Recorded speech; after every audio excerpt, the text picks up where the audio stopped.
The Christmas truce that really happened in the trenches? In 2016, IWM was contacted by the family of one of the soldiers shown in this photograph. We now know that this is Arno Bohm, a German soldier standing alongside British troops from the London Rifle Brigade. They're standing together in the middle of no man's land during the Christmas Truce of 1914. This photograph captures a moment so unusual in the First World War that many people at the time, and to this day, believed it to be a myth. In the midst of a brutal, total war, how did this momentary peace come about? What impact did it have in the course of the First World War? And why did it never happen again? We were in the front line. We were about 300 yards from the Germans, and we had, I think, on Christmas Eve, we'd been singing carols and this, that and the other, and the Germans had been doing the same, and we'd been shouting. Instead of going, religion, am I right? Like the most annoying Reddit atheist that you are, recognize that, like, yes, this is a moment to showcase the humanity, okay? Like, these are human beings, bro. Holy fuck. That's the point. The point of this is that, like, they are united. They have the same interests, you know? They just want to go home. They want a fucking hot meal and a roof over their heads, you know? They want to go back to their friends and family.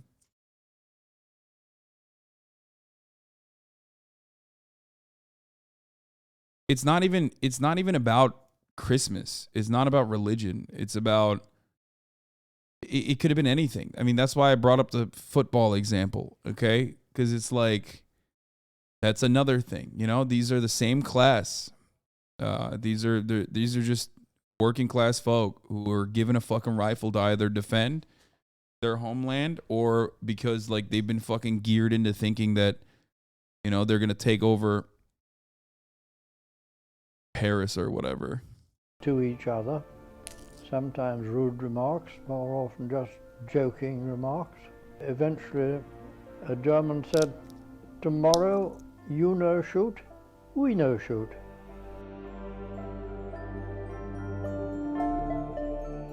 At the start of the war, many believed it would all be over by Christmas. However, by December that year, it was obvious that this was not the case, and thousands of families and soldiers were facing a Christmas of separation, grief, and hardship.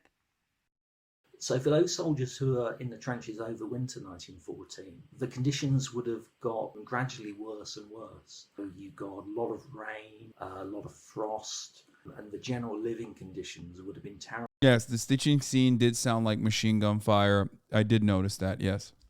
But the British troops were not alone. In the trenches opposite theirs, sometimes only 30 yards away across the strip of no man's land, were German soldiers in the exact same situation.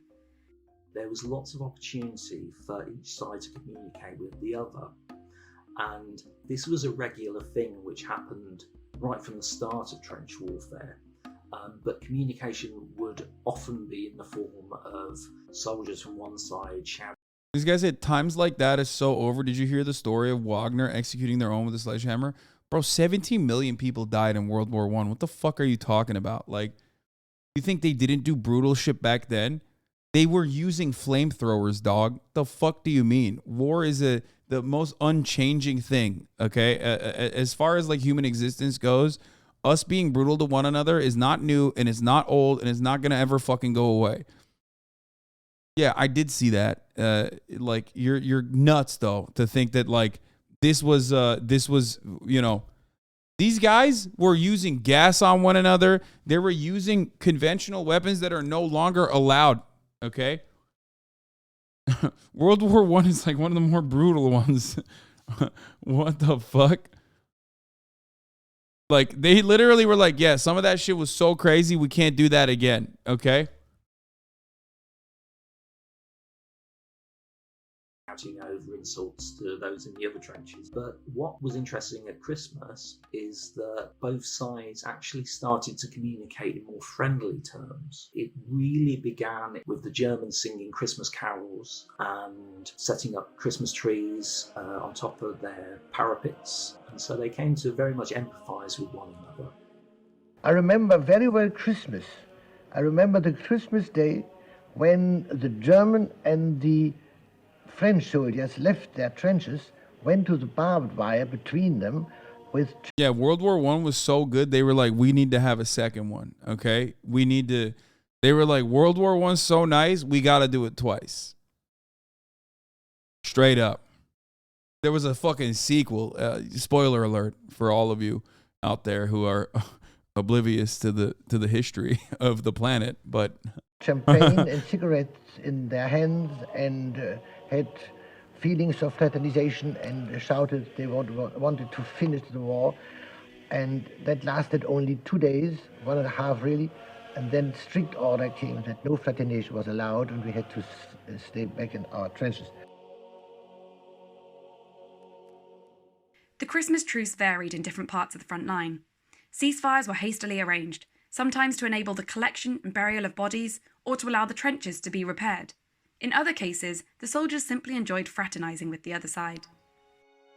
And we shared fags, goodies with the Germans. That's the... Yo, homie is so old British, bro. And then from somewhere, somehow, this football appeared. Was it a proper football? It was a proper football. But we didn't form a team. It wasn't a team game in any sense of the word. You know, it was a kickabout. Everybody was having a go. It came from their side. It wasn't from our side where the ball came. How many people were taking part, do you think? Well, I should think there'd be at least a couple of hundred. Did you kick the ball? Oh, yes, I had a go at it. I was pretty good then, 19. But while some parts of the front line were playing football and swapping stories, I was having a others were fucking confused go, by what yeah. they heard, or felt no inclination to socialise with those they had so recently been fighting. Usually the higher-ups that were not too fond of the fraternization of the enemy, considering that, like, you need to fucking murk them with a shovel when you walk into the trenches 24 hours later, that certainly was not seen as, like, a positive thing. My audio is a little bit out of sync. Yes, my camera audio is a little bit out of sync. It's just shut the fuck up. After a few You're not brilliant for catching it. moments, there were lighted objects raised above the German parapet. The Germans were shouting over to our trench. There's no doubt about that at all.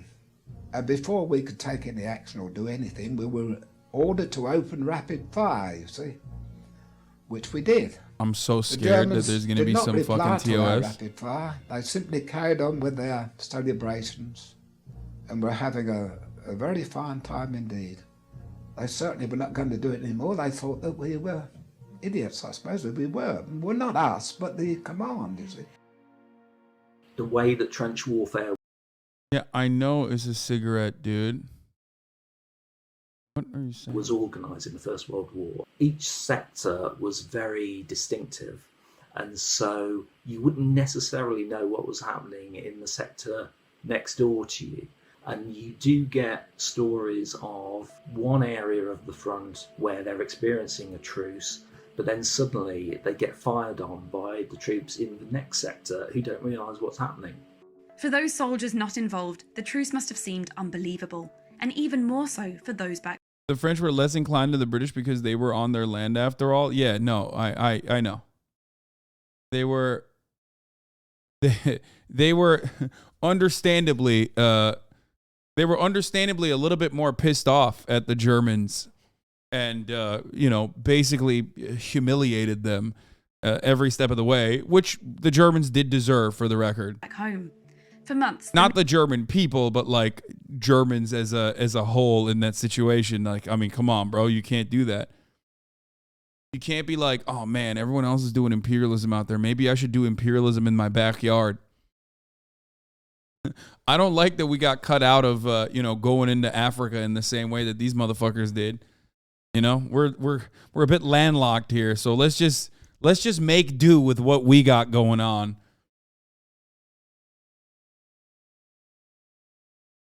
Media and government propaganda had shaped a perception of German soldiers as bloodthirsty enemies, baby eaters, devils, ruthless killers.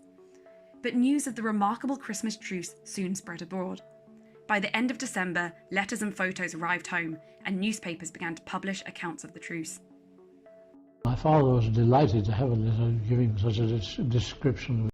They had overseas colonies though? Yeah, but like, brother, you're comparing it to England. What are you talking about? Like, listen, if you're Germany and you got England and you got France and you're looking at these motherfuckers and they're just caked up, okay? They're doing slave trades, okay? They got all the bountiful wealth from that. They're still fucking sucking Africa dry, okay? And then your little colonies look like shit. Like, what the fuck? I want some of that. What the hell is this?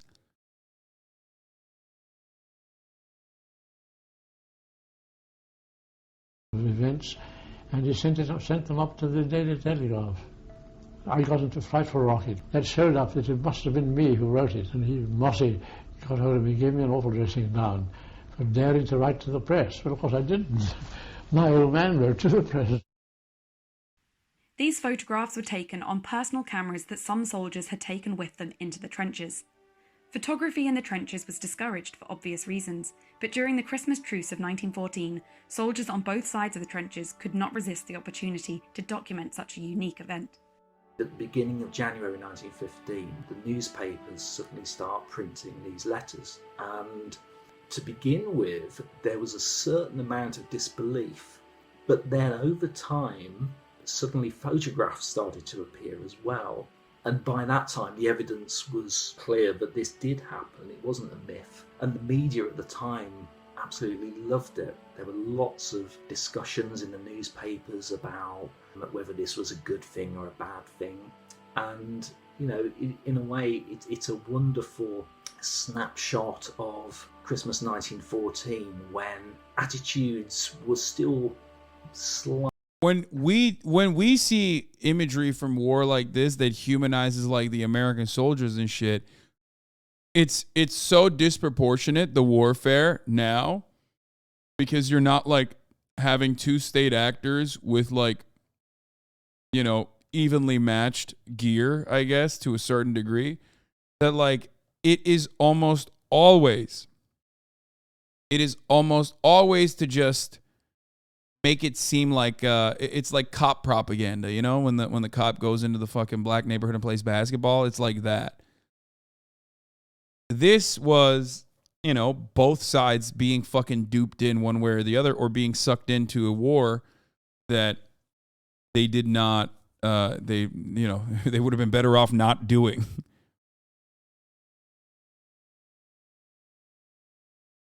Successful attacks were measured in hundreds of yards and paid for in lives by hundreds of thousands. Pat's the glory. TOS at 1052. Thank you. Naive, because the war had only really just begun. You find that in 1915 and onwards, the war becomes almost a much more serious endeavour. The Christmas Truce would come to be remembered as something of a blip in the regular conduct of the war. It conflicted with the patriotic aggression required by both sides. It also served to highlight the great contrast between war and religion. How can you fight a war of aggression while also celebrating Christmas, the traditional time for peace and goodwill? For those reasons, the Christmas Truce was increasingly seen as unimportant and awkward to fit into the standard narrative of the First World War. You never get anything like the Christmas Truce happening again. And over time, not only is it seen as an anomaly, but almost as a myth. And it gets to the point where people are actually doubting whether it happened in the first place, which continues. Chat's so funny. Chat is canceling a guy who probably got fucking domed, okay? Literally like an hour after that video was shot. Chad's literally mad about a guy, like some 17-year-old farmer who got fucking murked with a shovel to the head. Probably like immediately after that footage was done. And you're like, wow, inappropriate conduct there. Yeah, no shit, dude. 100 plus years ago. You know, right up to this day, so there's still a lot of confusion about whether there was a football match played and things like this.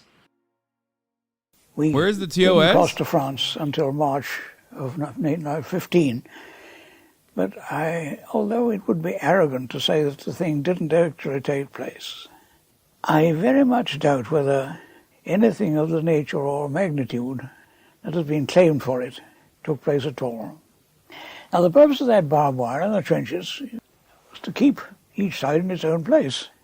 Therefore, why would anybody try to break that? And if anybody tried, what were the NCOs doing? What were the officers doing? I think the whole thing borders on the fairy tale and may be classed with the Russians with snow on their boots and the angels of Mons. We know by looking at German newspapers that the Christmas Truce was covered there in a very similar way to how it was in Britain. In the 1920s and the 1930s, you see definite examples of how the Christmas Truce changes in its depiction, because there was a much greater emphasis then on the German soldier as a hero fighting a noble war. Whereas imagine bottom fragging in World War I. Dude, most people bottom fragged in World War I. Half the time, you just get out of the trench and you're just a fucking cloud of mist and dust, okay? You just turn into pink mist, okay? You're just shredded. Like the overwhelming majority is just 0-1 Andes, okay? Whoever was sitting on the fucking machine gun on the other side of the Gatling gun, that guy racked it up, but he definitely died too. So everybody died. Okay? Literally everybody fucking died. It was again, 17 million, dude. That's a big number. They had like 10 people back then, bro. The world was like 10 million people. 17 million people died. The Christmas Truce conflicts with that to a degree. So in Germany in particular, the Christmas Truce goes out of favour definitely in the 20s and 30s. Whereas in Britain, it continues to be the popular... Like whenever I watch shit like that, I'm like, bro, why did they not try to do like special ops and shit? They would just like walk into machine gun fire. They were like, yeah, we're gonna use overwhelming force. Like we're just gonna keep throwing new 17-year-olds at the problem over and over again. And they would just get shredded down, dude. There was no TikTok for lineups, dumbass. Yeah, that's what I'm saying. Just like alt or something. You know what I mean? It's crazy. No gulag to come back into the game yet. Yeah. Yeah, they were using 19th century tactics to fight a modern war, literally. Like, not even a modern war by today's understanding, but like modern for, like they were fighting like everybody had shields and spears, okay? That's how they were fighting. They were like, yeah, just force push, just force push. Meanwhile, motherfuckers on the other side have a Gatling gun, okay?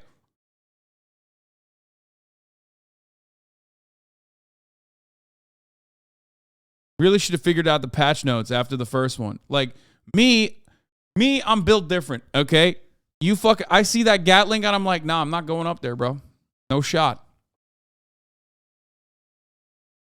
No fucking shot, dog. That's not happening. We keep pushing, dog. It's not happening. They keep out-aiming us.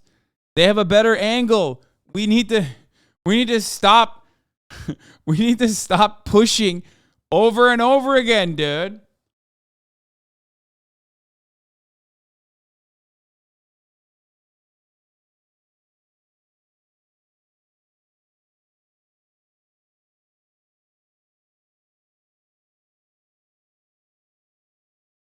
Okay, but hear me out. What if we just keep pushing? That's literally what they did. Oh, tunnel warfare. World War I had tunnel warfare, like some spec ops.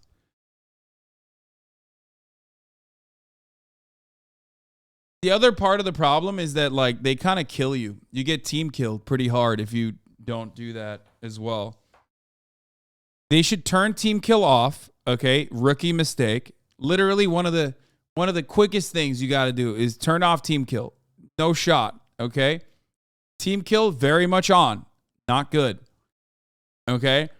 But if the enemy is spawn camping, like you have to figure out a different set of maneuvers.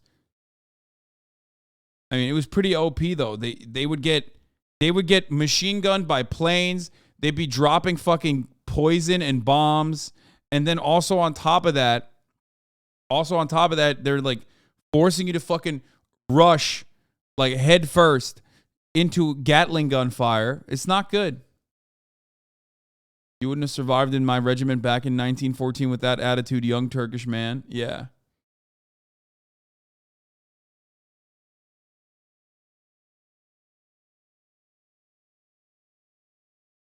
Celebrated story as part of the First World War. The letters and photographs that reached home in Britain confirmed that this remarkable event had indeed taken place, but it was one that was not to be repeated.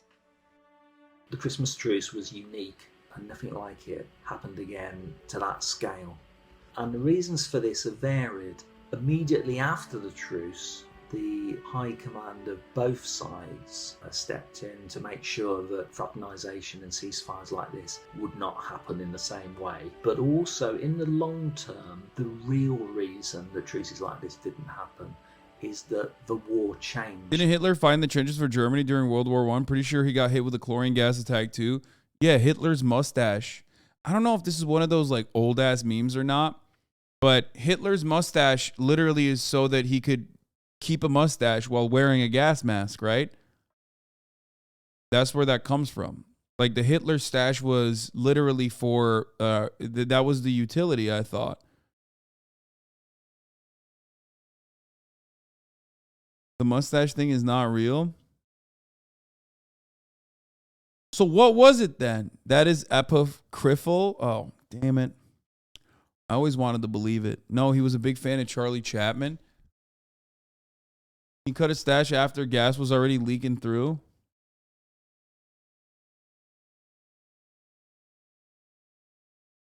In the way in which it was being fought. As the war progressed, there's a more centralized method. Bro, these things are fucking insane. There's also another fucking brilliant sequence with the tanks. Also, who the fuck looks at like a comedian guy and goes, that's the way I want to look. I want to look like a fucking funny ass dude, okay? So dripless. Such a tactical misstep, okay? Like, who the fuck's like that Charlie Chaplin guy, that fellow, he's hot. Gonna fucking look like that. That's crazy. That's a crazy take, dude. Big mistake for Hitler. I think he probably really says a lot. I'm sure he had other bad things too. I'm not really familiar with his work, but I assume the mustache thing was like really, what a dumb thing to do. You're like, oh man, this jokester, I'm going to look like him. That's how I'll get the ladies.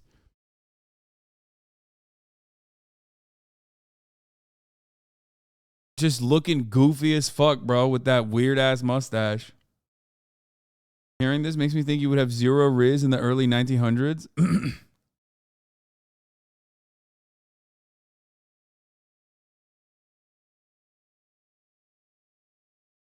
The more I learn about this Hitler guy, the less I care for him. Yeah.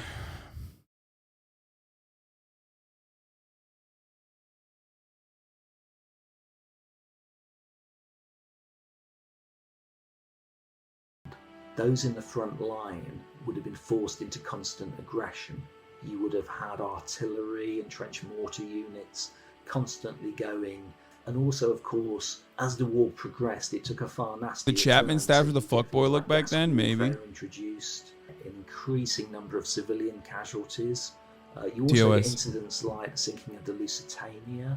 The temptation, I suppose, to empathise with the enemy and the desire to fraternise with them changed dramatically from 1915 onwards. Yeah. It can be argued that the Christmas Truce made little difference to the course of the First World War, but it would be remembered as a crucial moment in history. The truce has featured in films, television programmes, inspired songs, and even featured in adverts. It's become part of the symbolism used when discussing the first. Fun fact, the Nazis modeled their genocidal ethnic cleansings on the policies enacted by Turkish nationalists in the early 20th century. That is a fun fact, but also, I don't know if that's true or not. Not that like the early Turkish nationalists in the early 20th century didn't do things like that. Of course they did, but I'm pretty sure the fun fact kind of does a little bit of revisionism on the part of the United States of America and the indigenous genocide and also segregation. pretty sure that was like documented and what was much more impactful than anything else. But you know, of course, NA activities here. Nah, Belgians in Africa was a bigger part of it. I mean, there's plenty of examples, but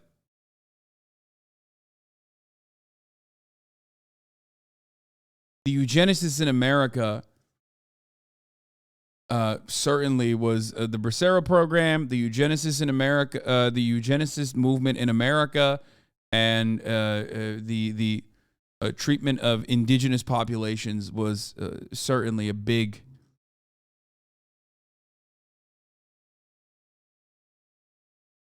role.